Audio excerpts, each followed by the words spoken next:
नमस्कार दोस्तों, आप सभी का स्वागत है आपके YouTube चैनल शिव शक्ति में। आज की कहानी है संतोषी माता व्रत कथा। एक बुढ़िया थी, उसके 7 बेटे थे। 6 बेटे कमाने वाले थे जबकि एक निकम्मा था। बुढ़िया 6 बेटों की रसोई बनाती, भोजन कराती और उनसे कुछ जूठन बचती वह 7वें को दे देती। एक दिन वो पत्नी से बोला, देखो मेरी माँ मुझ पर कितना प्रेम में।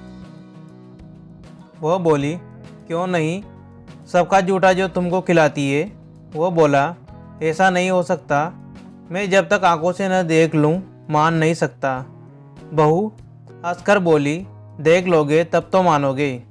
कुछ दिन बाद त्योहार आया। घर में 7 प्रकार के भोजन और चूरमे के लड्डू बने।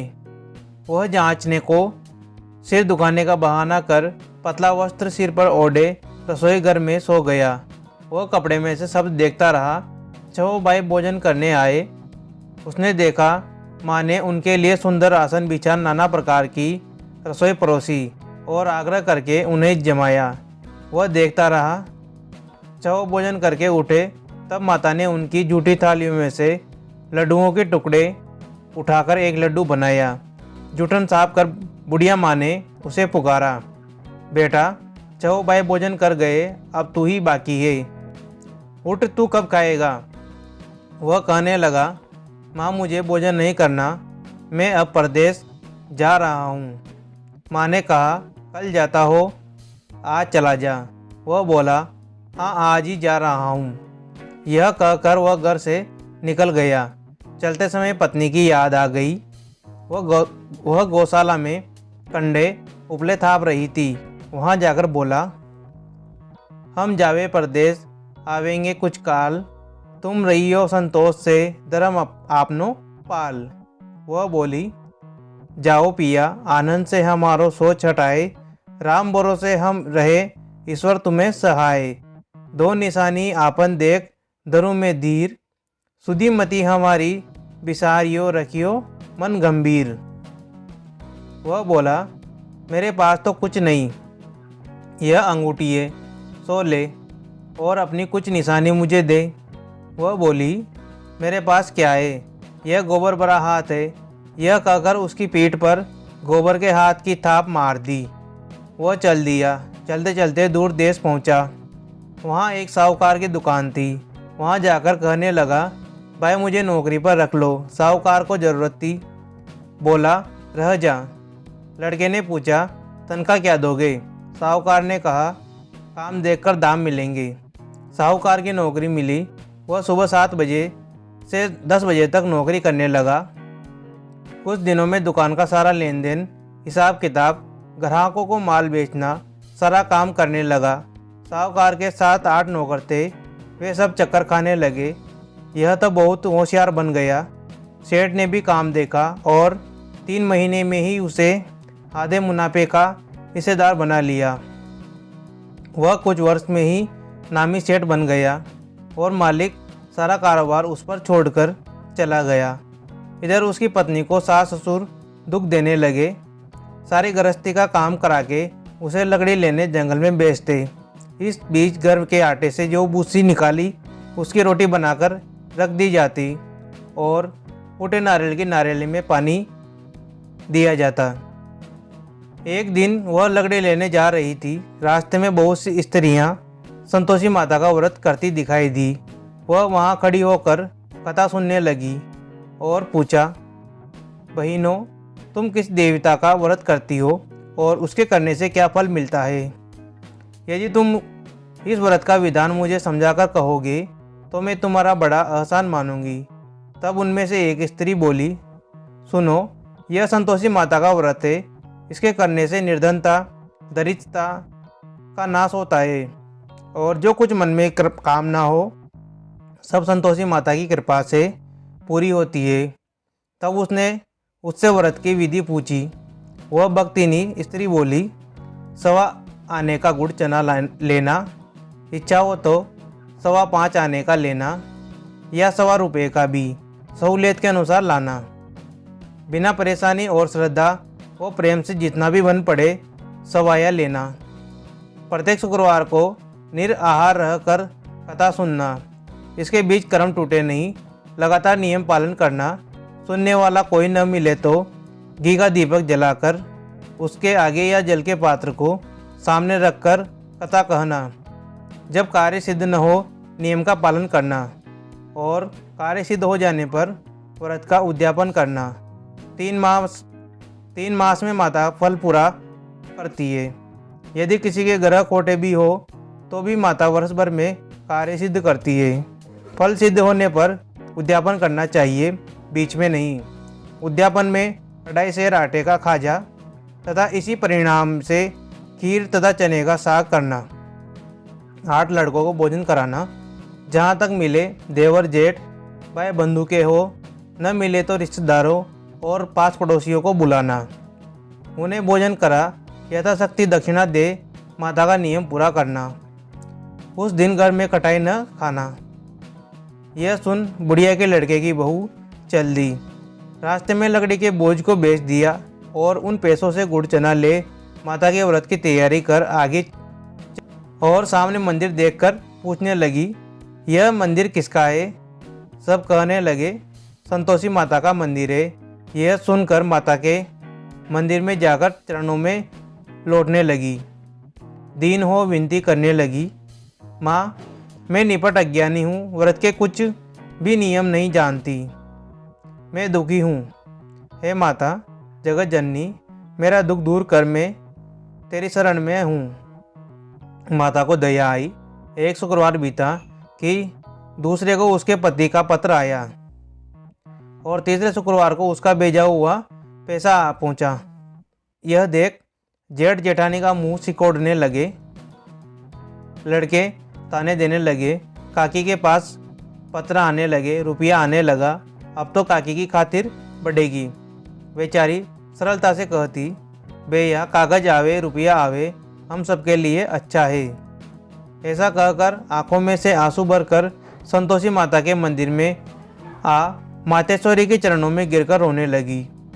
माँ मैंने तुमसे पैसा कब मांगा है? मुझे पैसे से क्या काम है? मुझे तो अपने सुहाग से काम है। मैं तो अपने स्वामी के दर्शन मांगती हूँ। तब माता ने प्रसन्न होकर कहा, जा बेटी तेरा स्वामी आएगा। यह सुनकर खुशी से बावली होकर घर में जा काम करने लगी। अब संतोषी माँ विचार करने लगी, इस बोली पुत्री को मैंने कह तो दिया कि तेरा पति आएगा, लेकिन कैसे? वह तो इसे स्वप्न में भी याद नहीं करता। उसे याद दिलाने को मुझे ही जाना पड़ेगा। इस तरह माताजी उस बुढ़िया के बेटे के पास जा स्वप्न में प्रकट हो कहने लगी, साहूकार के बेटे सो रहा है या जागता है? वह कहने लगा, माता सोता भी नहीं जागता भी नहीं हूँ, कहो क्या आज्ञा है? माँ कहने लगी, तेरे घर बार कुछ है कि नहीं? वह बोला, मेरे पास सब कुछ है, माँ बाप है, बहू है, क्या कमी है? माँ बोले पुत्र तेरी बहू घोर कष्ट उठा रही है, तेरे माँ बाप उसे परेशानी दे रहे हैं, वह तेरे लिए तरस रही है तो उसके सुध ले। वह बोला, हाँ माता जी यह तो मालूम है, परंतु जाऊं तो कैसे? परदेश की बात है, लेन देन का कोई हिसाब नहीं, कोई जाने का रास्ता नहीं आता, कैसे चला जाऊं? माँ कहने लगी, मेरी बात मान, सवेरे नहा धोकर संतोषी माता का नाम ले, घी का दीपक जला, दंडवत कर दुकान पर जा बैठ। देखते देखते सारा लेन देन चुक जाएगा, जमा का माल बिक जाएगा।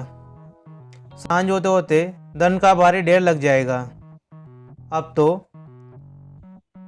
माता की बात मानकर वह नहा धोकर संतोषी माता को दंडवत घी का दीपक जलाकर दुकान पर जा बैठा। तो थोड़ी देर में देने वाले रुपया लाने लगे, लेने वाले हिसाब लेने लगे। कोटे में बड़े सामान के खरीदार नगद दाम दे सौदा करने लगे।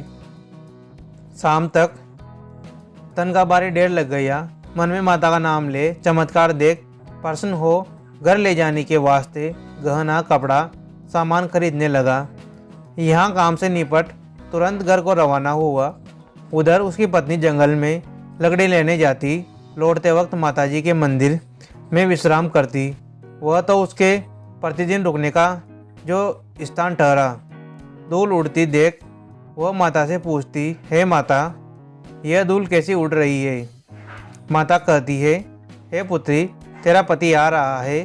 अब तू ऐसा कर, लकड़ियों के 3 बोझ बना ले। एक नदी के किनारे रख और दूसरा मेरे मंदिर पर, वह तीसरा अपने सिर पर। तेरे पति को लकड़ियों का गट्ठर देख मोह पैदा होगा।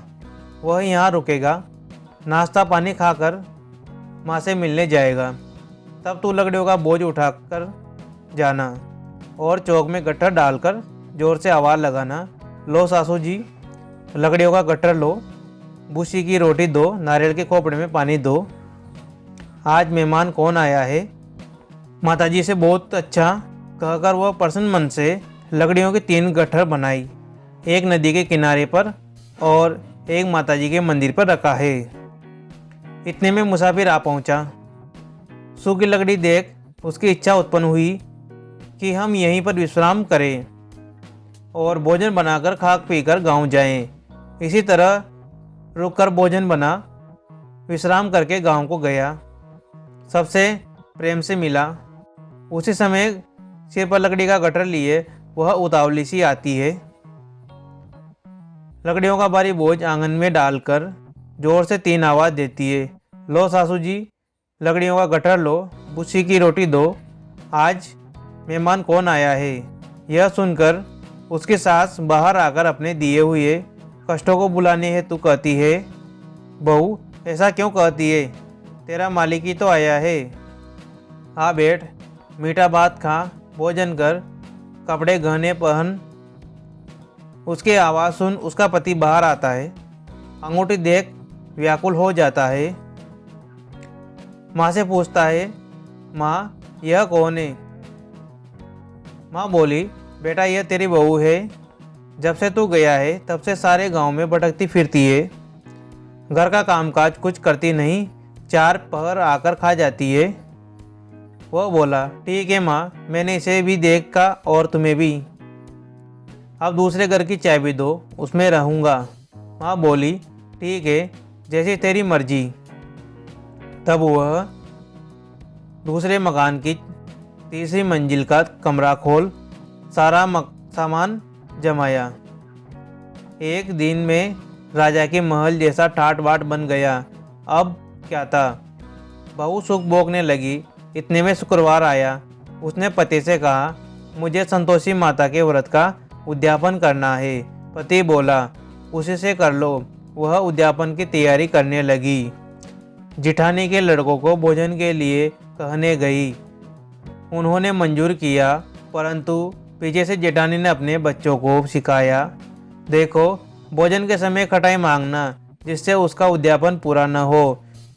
लड़के जीमने आए, खीर खाना पेट भर खाया, परंतु बाद में खाते ही कहने लगे, हमें खटाई दो, खीर खाना हमको नहीं भाता, देखकर अरुचि होती है। वह कहने लगी, भाई, खटाई किसी को नहीं दी जाएगी, यह तो संतोषी माता का प्रसाद है। लड़के उठ खड़े हुए, बोले, पैसा लाओ। बोली बहू कुछ जानती नहीं थी, उन्हें पैसे दे दिए। लड़के उसी समय हट करके इमली खटाई ले खाने लगे। यह देखकर बहू पर माताजी ने कोप किया। राजा के दूत उसके पति को पकड़कर ले गए। जेठ जेठानी मनमाने वचन कहने लगे, लूट लूट कर धन इकट्ठा कर लाया है, अब सब मालूम पड़ जाएगा जब जेल की मार खाएगा। बहू से यह सहन नहीं हुए, रोती हुई माता जी के मंदिर गई। कहने लगी, हे माता, तुमने क्या किया? हंसाकर अब भक्तों को रुलाने लगी। माता बोली, बेटी, तूने उद्यापन करके मेरा व्रत भंग किया है। वह कहने लगी, माता, मैंने कुछ अपराध किया है। मैंने तो भूल से लड़कों को पैसे दे दिए थे, मुझे क्षमा करो, मैं फिर दोबारा तुम्हारा उद्यापन करूंगी। माँ बोली, अब भूल मत करना। वह कहती है, अब भूल नहीं होगी, अब बतलाओ वह कैसे आएंगे? माँ बोली, जा पुत्री, तेरा पति तुझे रास्ते में आता मिलेगा। वह निकली, राह में पति आता मिला। वह पूछी, कहाँ गए थे? वह कहने लगा, इतना धन जो कमाया है उसका टैक्स राजा ने मांगा था, वह भरने गया था। वह प्रसन्न हो बोली, भला हुआ, अब घर को चलो। कुछ दिन बाद फिर शुक्रवार आया। वह बोली, मुझे फिर माता का उद्यापन करना है। पति ने कहा, करो। बहू फिर जेठ के लड़कों को भोजन के लिए कहने गई। जेठानी ने एक दो बातें सुनाई और सब लड़कों को सिखाने लगी, तुम सब लोग पहले ही खटाई मांगना। लड़के भोजन से पहले कहने लगे, हमें खीर नहीं खानी, हमारा जी बिगड़ता है, कुछ खटाई खाने को दो। वह बोली, खटाई किसी को नहीं मिलेगी, आना हो तो आओ। वह ब्राह्मण के लड़के लाकर भोजन कराने लगी। यथाशक्ति दक्षिणा की जगह एक एक फल उन्हें दिया। संतोषी माता प्रसन्न हुई। माता की कृपा होते ही 9वें मास में उसके चंद्रमा के समान सुंदर पुत्र प्राप्त हुआ। पुत्र को पाकर प्रतिदिन माताजी के मंदिर को जाने लगी। माँ ने सोचा, यह रोज आती है, आज क्यों न इसके घर चलूं। यह विचार कर माता ने भयानक रूप बनाया। गुड़ चने से सना मुख, ऊपर सूंड के समान होठ, उस पर मक्खियाँ बिन बिन कर रही थी। देहली पर पैर रखते ही उसकी सास चिल्लाई, देखो रे, कोई चुड़ैल डाकिन चली आ रही है, लड़कों इसे भगाओ, नहीं तो किसी को खा जाएगी। लड़के भगाने लगे, चिल्लाकर खिड़की बंद करने लगे। बहू रोशनदान में से देख रही थी। प्रसन्नता से पगली बन चिल्लाने लगी, आज मेरी माताजी मेरे घर आई है, वह बच्चे को दूध पीने से हटाती है। इतने में सास का क्रोध फट गया। वह बोली, क्या उतावली हुई है, बच्चे को पटक दिया। इतने में माँ के प्रताप से लड़के ही लड़के नजर आने लगे। वह बोली, माँ, मैं जिसका व्रत करती हूँ यह संतोषी माता है। सबने माताजी के चरण पकड़ लिए और विनती कर कहने लगे, हे माता, हम मूर्ख हैं, अज्ञानी हैं, तुम्हारे व्रत की विधि हम नहीं जानते। व्रत भंग कर हमने बड़ा अपराध किया है। जग माता, आप हमारा अपराध क्षमा करो। इस प्रकार माता प्रसन्न हुई। बहू को प्रसन्न हो, जैसा फल दिया वैसा माता सबको दे, जो पढ़े उसका मनोरथ पूर्ण करे। बोलो संतोषी माता की जय।